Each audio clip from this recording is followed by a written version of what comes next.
This is my real problem with Mario Kart World retailing for $80, is that it's gonna be the justification for everyone else to raise their prices. I would not be surprised if the new norm for games moving forward is gonna be 80, maybe even 85. Gamers are finally waking up and realizing that the juice is just not worth the squeeze. Nintendo is ripping everyone off, and it's finally time for us all to take a stand. Why is Nintendo doing this, and how is this going to affect their bottom line going forward? Why are gamers finally standing up to Nintendo and saying no more? And what can Nintendo expect as a result? Watch and end this video to fully understand the implications and the consequences Nintendo will now be facing as major backlash is brewing against their pricing for the Switch 2, as well as other crazy things they've done, like the new user agreement. Don't forget to follow us over on Rumble. It's linked in the description of the video. And if you guys want to support the content and get all of our content early, go ahead and hit the join button. You will get early access to our videos, priority responses in the comments, and custom badges, custom emojis, and so much more. Go ahead and click the join button, and now let's begin. Bro, there's no way video games are about to be $80 now. What's going on? What is life coming to? Even $60 games used to be a lot. But bro, you're telling me kids these days have to beg their parents to buy them $80 games? Never mind the parents, bro. I'm a grown-ass man now. It's gonna hurt to pay $80 for a video game. Like, my chest, I'm like, bro, I'm literally paying $80 for a video game? This is insane. What the hell's going on now? Nintendo's trying to charge $90 for Mario Kart. Are you kidding me? In what world is Mario Kart? Whee! $80. I dare my younger self to ask my mom and dad for an $80 game. My dad would look at me and laugh. When I was a kid, I only got like a brand new $60 game for Christmas. And even then, me and my brother were smart about it. For example, we played Madden and 2K. Those are really the only brand new games that would come out that we like a lot. We weren't really Call of Duty kids. But when Madden and 2K, a new one came out, one year we'd buy the new Madden, one year we'd buy the new 2K. Because, you know, the graphics and everything didn't really change that much from year to year. So we were smart with our $60 video game purchase. If Nintendo games are about to be $80, just imagine how bad GTA 6 is going to be. I'm for sure getting GTA 6 as soon as it drops. But bro, GTA 6 might be $100 to $120. Like, shit is getting out of hand. $80 per game, that's $100, dude. We're $20 away from 100. You basically just round up to 100 at this point. That's getting pricey. The $69 price point was like getting a bit much for me. You're going up to $80. And think about this. If you're a Nintendo, what does this mean? Nintendo does have a subscription service technically as well. They've got Nintendo Online that comes with old school Nintendo games, Super Nintendo games, now GameCube games that's coming with.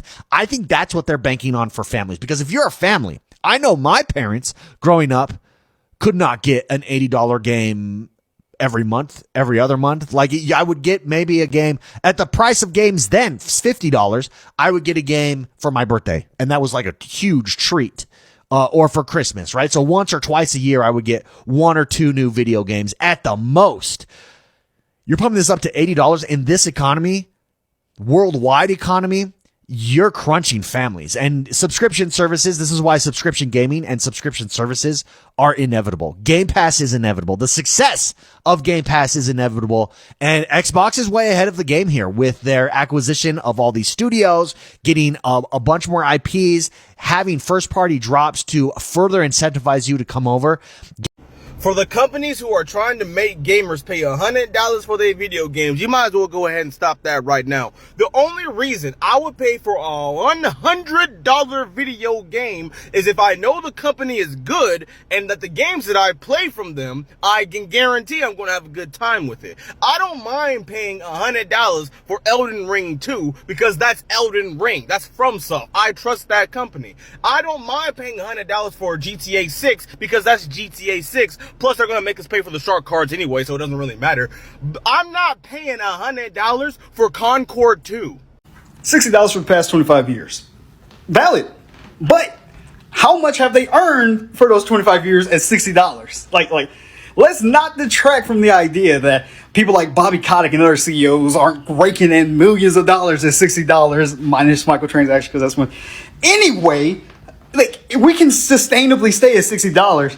Hiking it up isn't a business of, oh man, we need to worry about the R&D and all the other costs. No, we just need to keep paying our CEOs millions of dollars while not paying off people. Like, Like, let me again bring up indie companies. Like, they make bukus of money. Like, freaking, because Third Ape has made one game, and I'm pretty sure that person is set for life. And how much is Stardew Valley? How much has Stardew Valley been for? Like, you know what I mean? And for the people that are trying to justify it, how does it feel to defend Nintendo for free? I hope they at least send you a Nintendo Switch 2. I hope that they at least give you some vouchers for their $80 Super Mario World game. Like, Super Mario Kart Racing World, or whatever the hell it's called. Because it's messed up that a lot of these content creators are so out of touch with their user base, not understanding that, hey, like, $80 is like eating. Hey, are you ready to learn more about Mario Kart World? Yes! Waiting these last 2 weeks has been brutal. So, what'd you think? Pretty awesome, right? That was it? You didn't show us anything new. This was supposed to justify you charging $80 for the game. What are you talking about? That presentation clearly justified the price point that we set it at. Look, I know it's gonna be great, but it could have been so much more. You had so much time to make this thing. I mean, sure, we had over 10 years to develop this game, and sure, we don't have all the battle modes from Mario Kart 8, and sure, we don't have tournaments returning, but hey, we have game chat and a photo mode. $80. And that's just for digital. They're charging $90 for physical. Look, Nintendo, the Direct was cool, but it wasn't cool enough. Not enough for you to be charging $90 for a physical version of Mario Kart. And you're not slick. I seen that little tech demo. It looked cool until I found out you had to pay for it. What are y'all smoking? Look, I get it. The Nintendo Switch 2 will be the last console we see from you guys for another 10 years. That don't mean you gotta hike up the price right now. You're jumping the gun, all right? And not for Mario Kart. Look, I like me some Mario Kart.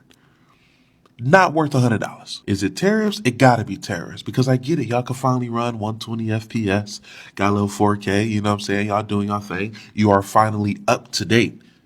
That don't mean you get to surpass the current cost of games right now.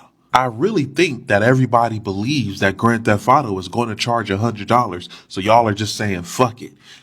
No, you got a little FromSoft exclusive there. Okay, I get it. A little system seller, if you will. I understand that. And the price for the Nintendo Switch 2, I can get behind. That's not bad. I can do it. $100 for no kids to buy a game. Like, I'm sorry, I don't know, Nintendo. You might have too much dip on your chip. Fans are finally starting to wake up to the predatory and greedy practices of Nintendo. They're saying, you know what? We're not going to put up with this. And of course, Nintendo is banking on the fanboys that are trying to police others for calling out the BS that Nintendo is doing right now on social media. But guess what? I will tell you right now, these hoes ain't loyal. If you look at the Wii U, when the Wii U went to hell, where were the Nintendo fanboys? They abandoned Nintendo. How can we prove that they abandoned Nintendo? Quite simple. The Nintendo Switch came out in the Nintendo Wii U came out in 2013.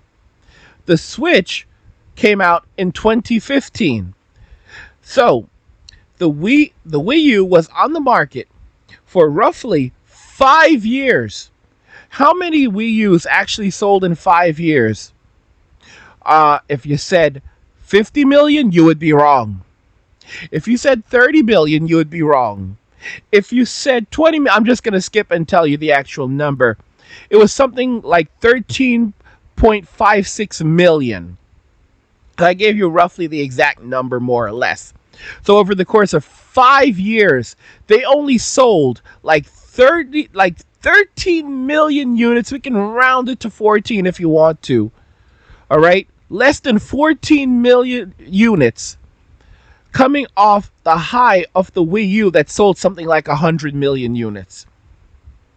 Off the Wii, the first Wii that sold like 100 million units. So where were all the fanboys? Where were all the fanboys that loved and supported Nintendo? They abandoned them like a father that says he's going for milk and then just never comes back. And I'll be fair, because there's some dudes like, they're like, I'm going out for some smokes and lotto. All right, so for you smokes and lotto guys, I've got you. I see you. All right. Smokes and lotto or milk, because the milk is getting old. You tell the kids you're going out for milk. The kids are like, oh, no, I'm coming with you. All right, that's the oldest trick of the book. All right, we going together, we coming back together. All right, that's so yeah. But regardless, guys, they're out here trying to pull a fast one over on people, and people are not falling for it anymore, especially in these hard times in this global economy. One of the things that people don't comprehend is that 5 years ago, even 8 years ago, when the original Switch came out, people had a lot more disposable income.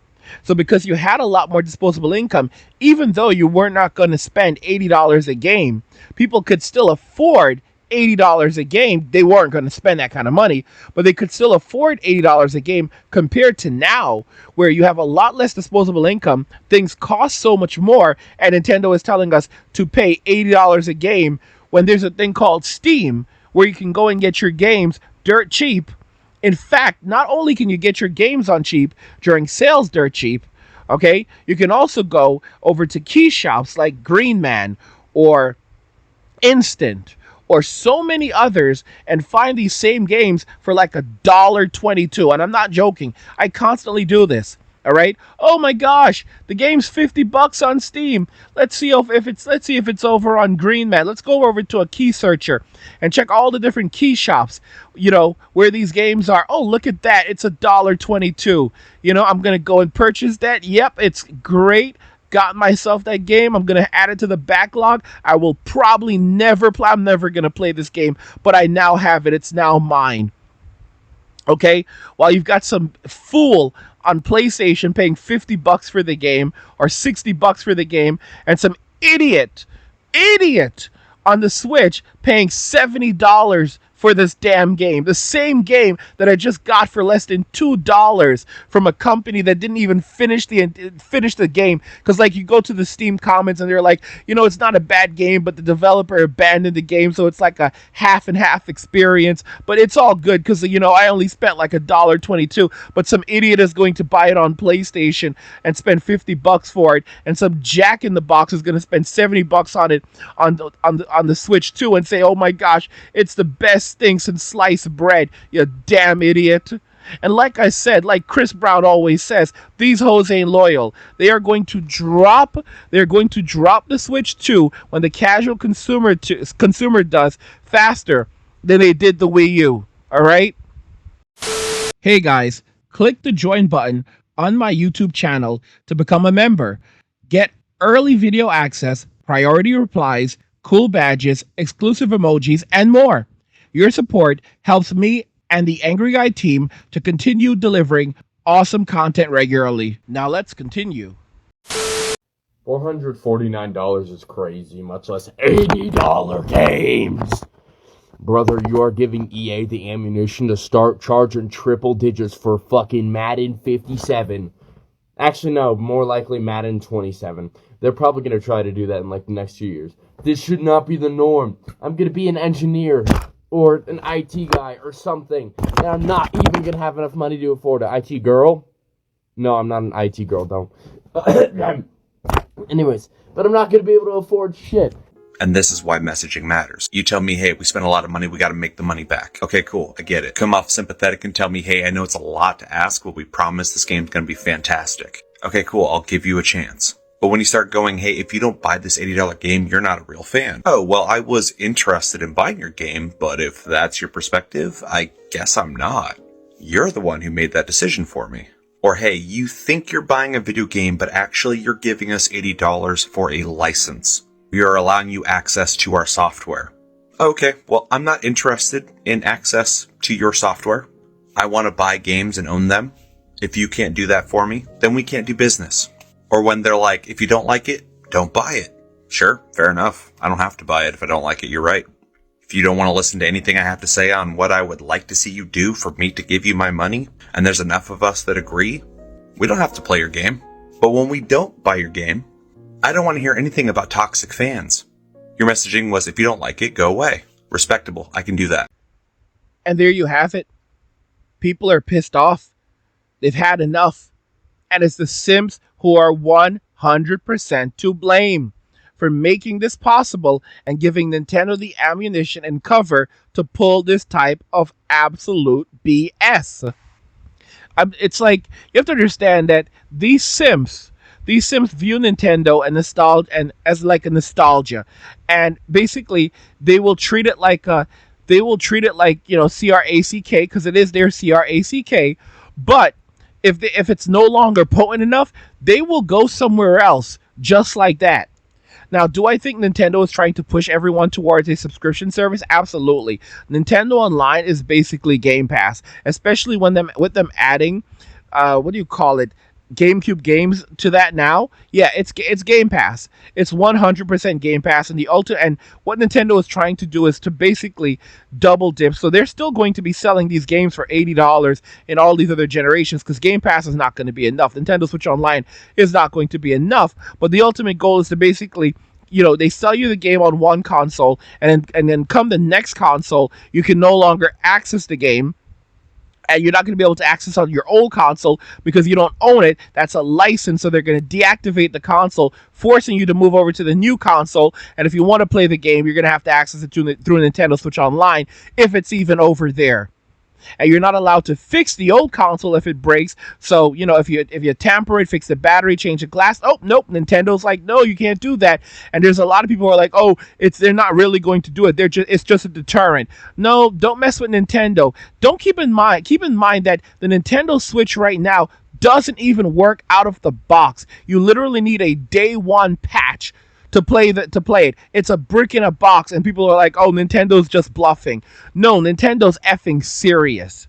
By the way, did you know that back in 2002, Nintendo was fined by the EU for anti-competitive behavior for fixing prices in different countries? So they were basically artificially inflating prices in different countries, and they were fined by the EU the equivalent of $147 million. They, of course, appealed it, and they lost. And that was back in 2002. Clearly, Nintendo did not learn their lessons, and in fact, just went on to try to find even more ways to circumvent the system and take advantage of the consumer. This is absolutely nothing new for Nintendo, because they're a bad company. That's why, guys, you have to be diligent in everything that you do, because Nintendo does not like you. So the last thing I'm going to say about this $80 price point thing that we saw with Nintendo, we're seeing happen with Xbox, we'll probably see it happen with Sony, is that I think it fundamentally misses the fact that we were already angry about the $70 price point.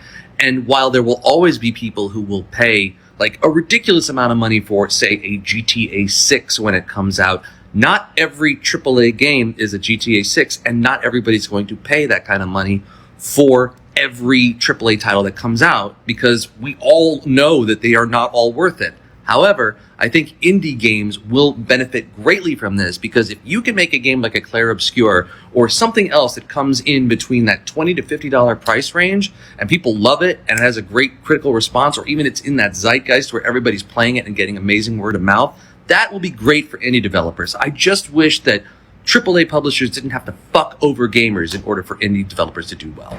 And that really highlights the heart of the situation. A lot of people are just not going to spend $80 for a game. They're going to say, hell no. They're going to go over to Steam. They're going to buy it much cheaper, have a good time with it, and then move the hell on.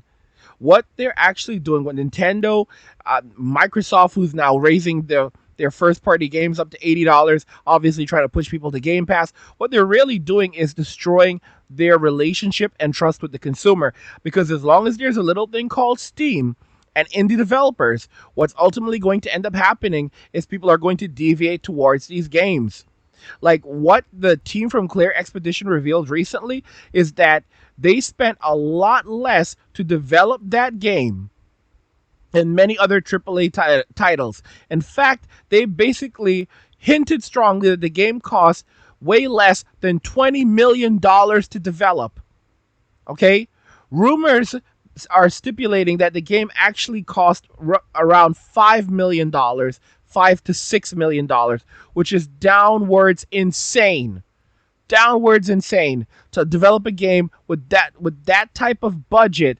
Essentially 30 people in a freaking cave, and they had Jennifer English in it, and then the guy who plays Charlie Cox, the guy who plays Daredevil in the Daredevil Reborn series. Yeah, Charlie Cox. I mean, guys, if you look at Schedule 1, which is an indie title, it absolutely did amazing. We actually have a video from Andy Matrix where he breaks this kind of down a bit further, illustrating that now these companies like Square Enix are screwed because people are not going to spend these insane amounts of money anymore. And now and companies like Square Enix are like, people don't want to play turn-based games anymore. And now Clear Obscure is like the highest rated game ever made. Yeah, take that, Square Enix. I'll actually have Andy's channel linked in the description of the video if you want to go check him out and support him. Let's go ahead and jump right in. What's going on, guys? It's your boy Andy Matrix. I'm back with another video, and Clair Obscur has been the talk of the town. I mean, I'm almost done with the game. Expedition 33. Here at Forbes, it says it has sold 2 million copies in 12 days. It has sold more copies than the release of Final Fantasy VII Remake, Final Fantasy VII Rebirth. It's the fastest selling RPG in the last 5 years. Metacritic by assigning a 9.7 out of 10 with nothing above a 9.3. But now it's starting to get sales that reflect its quality. Sandfall has announced that just in 12 days after launch, Clair Obscur has sold 2 million copies, a wild success. You know what's funny about this? What's funny about this is that the Sandfall, the developers in France, they didn't even think, right? They didn't even think that the game would be this successful. They were hoping for like 500,000 copies, something like that. But 2 million copies, they were not even dreaming about that. Right? So they made a product that gamers have been wanting for the longest time, and that Square Enix had abandoned. Right? So it says yeah, so it's got a what? It's got a 9.7. It's very close to 10. It's almost perfect. And the Metascore is 92 out of 100. 9.7 out of 10. This is one of the highest rated RPG games out there, and it deserves the title. Now, if we go over here to GameIndustry.biz, it says Clair Obscur Expedition 33 is selling more than twice as fast as other JRPGs on PC. That's on Steam and Epic Games. Analysts say here's why. According to the analysts, Sandfall Interacts game is outselling Metaphor Refantasio by more than 2 out of 1 ratio. It says, while the French studio was clearly inspired by genres like Final Fantasy X and Lost Odyssey with its debut, it arguably gets closer to the feel of those games than publishers and genre specialists in Square Enix itself has managed in recent years. A glowing critical reception has translated into huge sales, with the game hitting 1 million copies in 3 days. Nope, I'm not doing it. I'm not doing it. $79.99 for digital and $89.99 for physical. Are they crazy? Now, Nintendo has made some questionable decisions before, but this is bold. And this is such a dangerous thing to do because it opens up doors for other companies to want to do the same thing. And it's not like Nintendo cares about what everybody else is going to do. But I thought Sony would have tried something like this first. But now that somebody has taken the first step, everyone else is going to look around and think, oh, Nintendo's doing it. So why don't we go ahead and try and see what games we can get away with selling for $80 or $90. Nintendo literally woke up this year and said, you know what? We choose violence. But guess what? Gamers are not going to take it laying down. Sure, they have their little CRACKHEADs that are going to be shilling their product left and right. People like Player Essence, and Player Essence and the Spawn Wave crew and RGT basically telling people that, hey, he's not telling you to go and steal a Switch, but hey, if you could get one off a truck, or that maybe falls out of a cage, he'll make it worth your while. Yeah, these people are too far gone. But the average person, the average consumer is waking up and they're saying, we're not going to put up with this crap. We're not going to allow Nintendo to control us.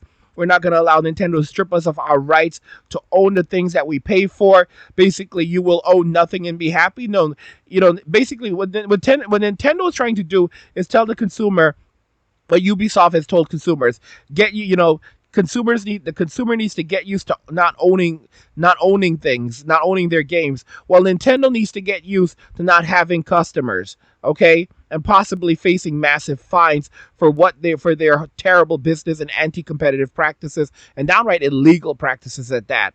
But guys, let me know what you think regarding all of this. Nintendo fans are raging at Nintendo. They're angry as hell, and many of them have made it clear that they will not be purchasing the Switch 2. And this could be the beginning of the end for Nintendo. They could face massive lawsuits regarding that terrible end user agreement that forced people to actually accept it if they wanted to continue using their Nintendo Switch services and products that they purchased, years in advance. Like, now Nintendo can actually break your original Switch. They basically went back and said, okay, yeah, well, we're taking it back from you. You don't own it. And that's basically how it is. You don't own it. You don't own your games. We can strip you of everything and anything. Guys, after you purchased it long ago. Yeah, this sets a terrible precedent. And if someone doesn't stand up and stop them, we are all screwed. But let me know what you guys think. What do you think is going to happen? Do you think that eventually it's going to result in massive lawsuits against Nintendo? Or do you think Nintendo is going to just succeed and enslave humanity? Let me know your thoughts and we'll talk about it in the comments. Like the video if you like it. Don't forget to subscribe. And if you like the video, share the video. And just remember that all roads lead to MWM and walking away. And cheers. Nothing says you care like crypto. Nothing can compare. Nothing says you care like crypto. Oh, nothing can compare to crypto.